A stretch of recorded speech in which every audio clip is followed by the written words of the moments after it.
Bismillahirrahmanirrahim. Assalamualaikum warahmatullahi wabarakatuh. Mari sama-sama kita awali pertemuan hari ini dengan baca basmalah. Bismillahirrahmanirrahim.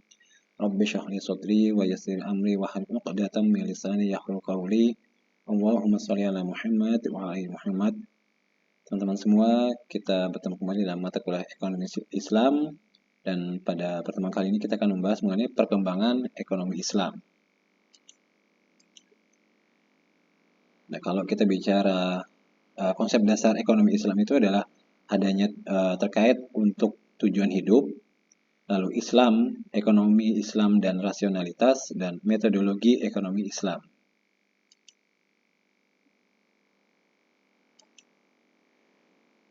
Tujuan hidup. Setiap manusia selalu menginginkan kehidupannya di dunia dalam keadaan baik, bahagia, material maupun spiritual, individual dan sosial. Ya.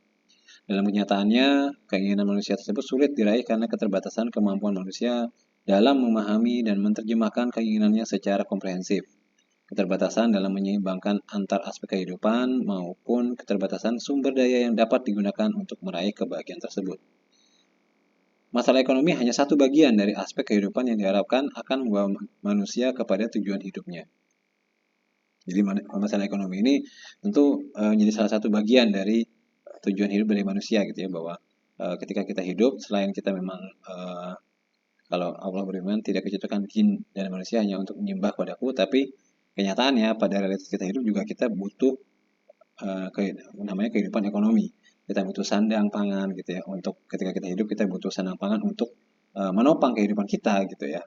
Namun bagaimana ekonomi ini, masalah ekonomi ini bisa disesuaikan dengan ajaran yang ada dalam Islam. Falah sebagai tujuan hidup, bahwa falah itu berasal dari bahasa Arab, yaitu aflaha yuflihu, yang berarti kesuksesan, kemuliaan atau kemenangan. Dalam pengertian literal, falah adalah kemuliaan dan kemenangan, yaitu kemuliaan dalam kemenangan dalam hidup. Istilah falah menurut Islam diambil dari kata-kata Al-Quran yang sering dimaknai sebagai keberuntungan jangka panjang, dunia dan akhirat. Falah merupakan konsep yang multidimensi yang memiliki implikasi pada aspek perilaku individu atau mikro dan kolektif atau makro. Nah, aspek mikro dan makro dalam falah. Pertama adalah kelangsungan hidup.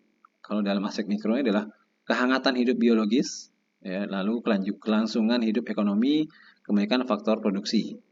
Dalam aspek makronya, kelangsungan hidup ini harus ada keseimbangan ekologi, pengelolaan sumber daya alam, penyediaan kesempatan berusaha untuk semua penduduk, ya, lalu kelangsungan sosial seperti persaudaraan dan harmoni hubungan sosial, kelangsungan hidup politik, kebebasan dalam partisipasi politik. Dan dalam aspek makronya, ini terkait dengan kebersamaan sosial, tidak adanya konflik antar kelompok, jati diri dan kemandirian bisa diakui. Ini terkait kelangsungan hidup. Lalu terkait kebebasan berkeinginan. Dari aspek mikro, ini terbebas dari kemiskinan, kemandirian hidup, dan punyanya harga diri. Sedangkan dari aspek makro, penyediaan sumber daya untuk seluruh penduduk, penyediaan sumber daya untuk generasi yang akan datang, dan kekuatan ekonomi dan kebebasan dari utang. Lalu kekuatan dan harga diri. Dari aspek mikro ini terkait dengan kemerdekaan, perlindungan terhadap hidup dan kehormatan, dan dari aspek makronya secara luas adalah kekuatan secara militer, secara kolektif berarti ini ya. Kesejahteraan menurut pandangan Islam ada dua. Pertama adalah kesejahteraan holistik dan seimbang, lalu kesejahteraan di dunia dan akhirat. Ya, ini sudah kalau dunia akhirat ini sudah jelas nih ininya batasan-batasannya gitu ya. Kesejahteraan holistik dan seimbang yaitu kecukupan materi yang didukung oleh terpenuhinya kebutuhan spiritual serta mencakup individu dan sosial. Manusia terdiri dari unsur fisik dan jiwa, karenanya kebahagiaan haruslah menyeluruh dan seimbang di antara keduanya. Manusia memiliki dimensi individu dan sosial, manusia akan merasa bahagia jika terdapat keseimbangan di antara dirinya dengan lingkungannya. Sedangkan kesejahteraan dunia dan akhirat, kecukupan materi di dunia ditunjukkan dalam rangka memperoleh kecukupan di akhirat. Karena akhirat merupakan kehidupan yang abadi dan lebih bernilai. Nah ini ya, jangan sampai kita salah kaprah, kita berlomba-lomba dalam dunia, tapi kita lalai bahwa kita akan kembali ke akhirat. Karena yang abadi adalah akhirat itu sendiri gitu ya. Ibaratnya kalau di dalam dunia ini kita itu tamu gitu ya, dan barang-barang yang kita miliki adalah hanya titipan. Namanya tamu pasti akan pulang, akan kembali, dan namanya titipan pasti akan diminta sama yang punya gitu ya. Jadi cukup jadikan seperti itu ketika mengukur masalah materi di dunia. Ya, jangan sampai malah sebaliknya kita berlomba-lomba mengejar di dunia dan kita lupa di akhirat. Ya, ingat saja bahwa kita tidak akan pernah bisa mengejar bayangan kita sendiri. Ya. Sampai kapanpun kita mengejar, bayangan itu akan tetap terus lari gitu ya. Tapi sebaliknya adalah kita harus fokus untuk bekal kita nanti di akhirat yang memang abadi. Maslahah sebagai tujuan antara untuk mencapai falah. Falah kehidupan yang mulia dan sejahtera di dunia dan di akhirat dapat terpenuhi apabila terpenuhi kebutuhan-kebutuhan hidup manusia secara seimbang. Sedangkan maslahah adalah segala bentuk keadaan, baik material maupun non-material, yang mampu meningkatkan kedudukan manusia sebagai makhluk yang paling sempurna. Menurut As-Satibi, maslahah dasar bagi kehidupan manusia terdiri dari 5 hal. Pertama adalah din atau agama, jiwa atau nafs, intelektual atau akal, keluarga dan keturunan atau nasl, dan material, wealth atau mal. Permasalahan apa saja yang dihadapi dalam mencapai falah? Pertama, ketidakmerataan distribusi sumber daya. Distribusi sumber daya tidak merata antar individu atau wilayah menyebabkan terjadinya kelangkaan relatif. Ini hukum alam sebenarnya ketika dalam di dunia ini tentu tidak ada yang merata semuanya gitu. Ada yang kurang, ada yang lebih, ada yang besar, ada yang kecil, ada yang cukup, ada yang tidak cukup gitu. Dan itu qadarullah, memang semuanya sudah ditentukan oleh Allah, bergantung dari bagaimana usaha kita, bagaimana ketahuan kita juga gitu ya. Dan kedua adalah permasalahannya adalah terkait keterbatasan manusia. Bahwa manusia diciptakan oleh Allah Subhanahu wa taala sebagai makhluk yang paling sempurna di antara makhluk-makhluk ciptaan Allah lainnya. Manusia dibekali nafsu, naluri, akal, dan hati. Namun, manusia juga seringkali memiliki keterbatasan dalam memanfaatkan kemampuan yang dimiliki sehingga tidak mampu memanfaatkan sumber daya secara optimal. Selanjutnya adalah konflik antar tujuan hidup. Konflik antar tujuan hidup di antara manusia atau kelompok manusia menyebabkan terjadinya benturan. Konflik terjadinya keserakahan yang mengakibatkan ketimpangan, ketidakseimbangan, ketidakmerataan, kelangkaan di antara sebagian kelompok atau individu dan wilayah. Nah, dari mana akar permasalahan ekonomi ini? Tadi berarti dari 3 hal ini. Bisa kita lihat adanya konflik antar berbagai tujuan hidup, ya, di mana tentunya kita sebagai makhluk yang berakal, pada satu saat kita di dunia, kita punya tujuan hidup yang berbeda-beda, yang akhirnya dapat menimbulkan konflik. Lalu ketidakmerataan distribusi sumber daya tadi ya, bahwa semua itu memang Allah sudah menciptakan seperti itu supaya terjadi keseimbangan justru ya, antara yang kaya dan yang miskin, antara yang cukup dan yang kurang gitu. Dan permasalahan adalah dari keterbatasan manusia itu sendiri. Walaupun manusia sebagai makhluk yang paling sempurna, namun tetap ada keterbatasan tertentu. Nah, dari akar permasalahan ekonomi ini, sehingga dalam permasalahan ekonomi ini timbul namanya kelangkaan relatif. Nah, cakupan ekonomi Islam pertama terkait konsumsi adalah konsumsi apa yang diperlukan untuk mewujudkan maslahah. Jadi konsumsi seperti apa yang diperlukan untuk mewujudkan maslahah itu dari sisi konsumsi. Dari sisi produksi, bagaimana komoditas dihasilkan agar maslahah dapat terwujud. Ya. Agar maslahah tadi di slide sebelumnya, maslahah adalah bentuk keadaan ya, yang mampu meningkatkan kedudukan manusia sebagai makhluk yang paling sempurna. Bagaimana masalah ini dapat terwujud dari sisi produksinya, dan dari sisi distribusi, bagaimana sumber daya dan komoditas didistribusikan sehingga mencapai maslahat. Bagaimana pendistribusian ini walaupun terkesan tadi ada ketidakmerataan, namun itu ternyata bisa menciptakan maslahat, kebaikan untuk si individu itu sendiri. Nah, ini pandangan dunia mengenai kesejahteraan. Konsep kesejahteraan yang dijadikan tujuan dalam ilmu ekonomi konvensional, ini secara umum ya, ilmu ekonomi konvensional, adalah sebuah terminologi yang kontroversial karena dapat didefinisikan dengan banyak pengertian. Salah satunya diartikan dalam perspektif materialisme dan hedonisme murni, sehingga keadaan sejahtera terjadi manakala manusia memiliki keberlimpahan material. Jadi dianggap kita sejahtera, kita kaya adalah ketika ukurannya material. Ya makanya perekonomian itu kan kalau dalam dunia hanya ada dua kan, sosialis dan liberal gitu ya. Karena yang dihitung adalah materi. Dengan pengertian ini maka tidak mengherankan kalau konfigurasi barang dan jasa yang harus disediakan adalah yang memberikan porsi keunggulan pada maksimasi kekayaan, kenikmatan fisik, dan kepuasan nafsu. Nah, dari sisi kapitalis demokratik, memaknai kesejahteraan sebagai suatu keadaan yang membahagiakan setiap individu. Kebebasan individu adalah merupakan tujuan utama, yaitu kebebasan politik, kebebasan ekonomi, kebebasan berpikir, dan kebebasan personal. Kesejahteraan masyarakat akan tercapai dengan sendirinya jika kebebasan dan kesejahteraan individu terjamin. Dalam praktiknya, terdapat kecenderungan pendekatan ekonomi materialistik yang mengabaikan aspek moral, spiritual, rasional, sosiologi, psikologi, dan aspek lainnya.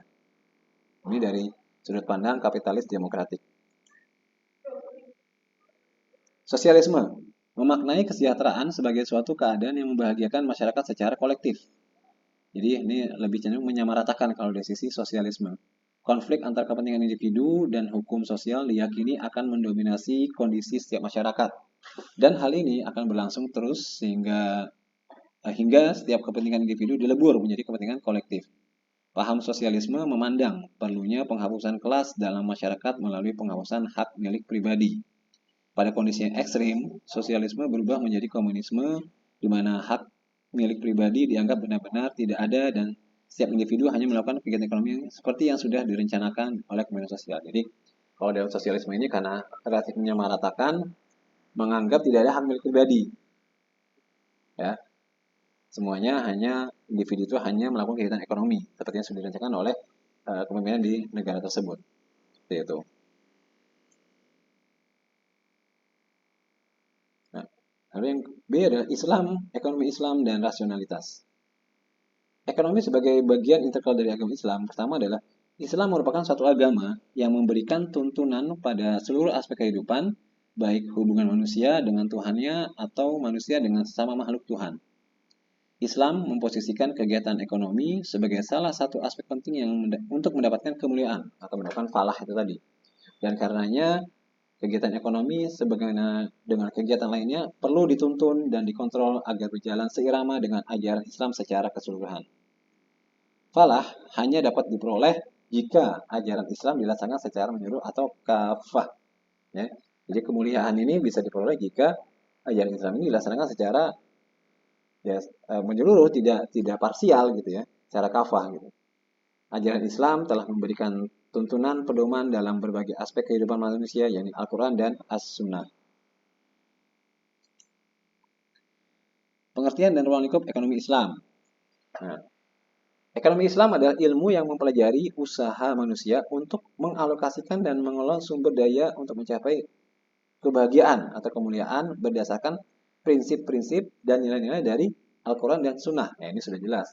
Kalau kita bicara ekonomi Islam atau ekonomi syariah, intinya adalah semua kegiatan ekonomi yang berdasarkan syariah, semua berdasarkan prinsip-prinsip dan nilai-nilai dari Al-Quran dan Sunnah. Nah, hakikat kehidupan manusia itu pada dasarnya kan ketika Allah menciptakan itu, Allah sudah menciptakan, Allah itu telah menciptakan, sudah menciptakan akhirat, alam yang kekal, di mana di situ terdapat surga dan neraka. Lalu Allah juga menciptakan bumi beserta isinya, dan Allah menciptakan manusia sebagai khalifah di muka bumi. Nah, manusia dibekali oleh Al-Quran dan Sunnah dalam petunjuk sebagai sebagai khalifah di muka bumi. Manusia sebagai khalifah diperintahkan untuk memelihara, mengembangkan dan memanfaatkan bumi beserta isinya untuk kesejahteraan rahmatan lil alamin. Sehingga ketika manusia atau khalifah sebagai pemimpin di muka bumi ini bisa menerapkan ini dengan baik, pada akhirnya adalah manusia bisa masuk ke dalam surga. Ketika terjadi suatu kezaliman atau pengingkaran terhadap hal ini, maka arahnya adalah ke neraka. Jadi itu hakikat hidup manusia ya. Pada tujuan akhirnya adalah kita akan masuk ke dalam alam akhirat, dan di situ ada surga dan neraka. Nah, filsafat sistem ekonomi semuanya berangkat dari namanya tauhid pasti ya, ketuhanan. Pertama adalah dunia dan seluruh alam adalah milik Allah. Manusia hanya terbatas kepemilikannya.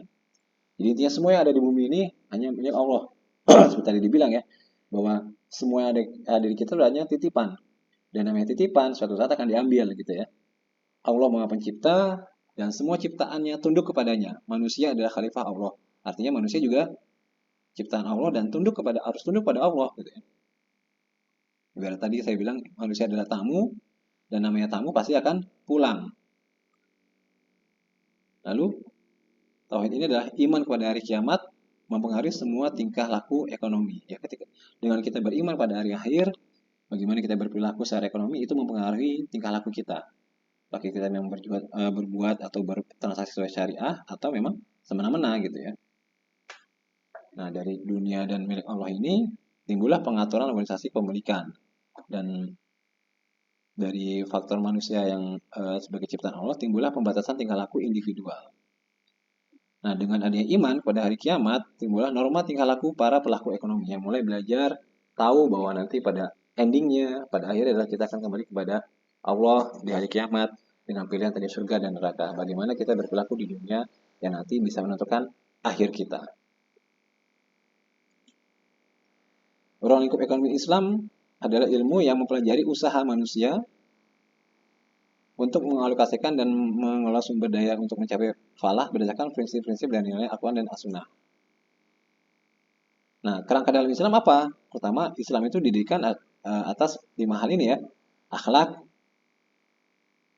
syariah, akidah, muamalah, dan ibadah. Nah, terkait muamalah inilah hubungan sama manusia, lahir yang namanya politik, lahir namanya ekonomi, sosial, dan lain sebagainya. Ini adalah muamalah hablum minan nas, hubungan sama manusianya. Sistematika nilai sistem ekonomi Islam adalah dibagi dua dari sistem ekonominya. Pertama adalah filsafat sistem ekonomi, dan kedua adalah nilai-nilai instrumental sistem ekonomi. Maaf, dibagi tiga, dan satu lagi adalah nilai-nilai dasar sistem ekonomi. Coba kita lihat lagi. Nah, tadi kita sudah bahas definisi ekonomi dari berbagai pandangan. Nah, apa ciri perbedaan ekonomi kapitalis, komunis, dan Islam? Dari segi misinya, kapitalis adalah, kalau dari kapitalis, kesejahteraan para pemodal. Jadi misi dari ekonomi kapitalis adalah untuk kesejahteraan para pemodal. Sedangkan kalau untuk komunis tadi, untuk kebersamaan bersama. Ya, semua secara sosial dianggap sama, semua milik umum, tidak ada milik individu. Sedangkan Islam, misinya adalah untuk mencapai rahmatan lil alamin. Jelas, untuk mencapai rahmatan lil alamin. Azasnya apa? Kalau kapitalis ada individual, masing-masing kepemilikan individu bebas saja dia mau punya harta sebanyak apapun untuk kapitalis ya. Intinya memang dia bisa memang mendapatkan itu, dia bisa mengolah itu. Komunis nggak bisa, azasnya harus semuanya sama rata, bersama atau kelompok. Sedangkan dalam Islam harus ada keseimbangan yang adil. Kepemilikan dalam kapitalis menganggap semuanya adalah milik si pemodal. Karena individu, artinya pemodal adalah si individu itu sendiri yang mempunyai harta. Kalau komunis, karena harta itu milik bersama, kepemilikannya adalah dianggap milik pemerintah. Individu hanya berhak menjalankan aktivitas sosial saja. Dan dalam Islam, semua adalah milik Allah. Kita hanya titipan saja, gitu ya. Sumber alamnya dalam kapitalis dibatasi, dikendalikan oleh si pemodalnya.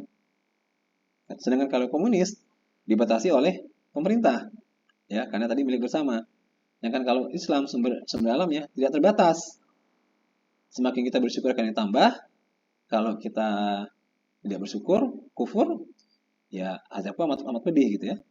La in syakartum la azidannakum wa la in kafartum inna adzabi lasyadid gitu ya. Jadi sumber alamnya itu aja. Semakin kita bersyukur, insya Allah kita akan ditambah harta buat kita gitu ya, sumber alamnya buat kita. Tapi ketika kita kufur, ya cukup tahu bahwa azab Allah sangat pedih gitu. Orientasinya jelas, kapitalis dan komunis ini semua adalah terkait masalah dunia. Semuanya mengejar masalah dunia. Dengan Islam, akhirat dulu, dunia hanya secukupnya, dunia hanya sekedarnya saja. Karena dunia hanya tempat transit, ya ibaratnya tempat transit yang abadi adalah di akhirat. Sumber nilainya, kapitalis berangkat dari pemikiran-pemikiran para tokoh, sedangkan komunis berangkat dari rasa kebersamaannya. Sedangkan Islam ini jelas dari wahyu Allah Subhanahu wa taala. Jadi berdasarkan nilai dari wahyu Allah yang sudah diturunkan melalui Al-Qur'an ataupun melalui hadis Nabi gitu ya. Ini sudah jelas ditentukan di situ. Baik, demikian materi untuk hari ini, semoga bermanfaat ya, bisa menjadi amal jariah buat kita semuanya dan juga bisa kita manfaatkan baik secara pribadi maupun untuk lingkungan sekitar kita. Dan jangan lupa mari kita saling mendoakan, semoga kita selalu diberi kesehatan, keberkahan dalam aktivitas kita dan juga dalam perkuliahan kita ini ya. Jangan lupa nanti mengisi absensi dan juga resume mata kuliah di Google Form yang saya kirimkan. Terima kasih, kita akhiri sama-sama dengan baca hamdalah. Alhamdulillahirabbil alamin. Wabillahi hidayah wa taufiq. Assalamualaikum warahmatullahi wabarakatuh.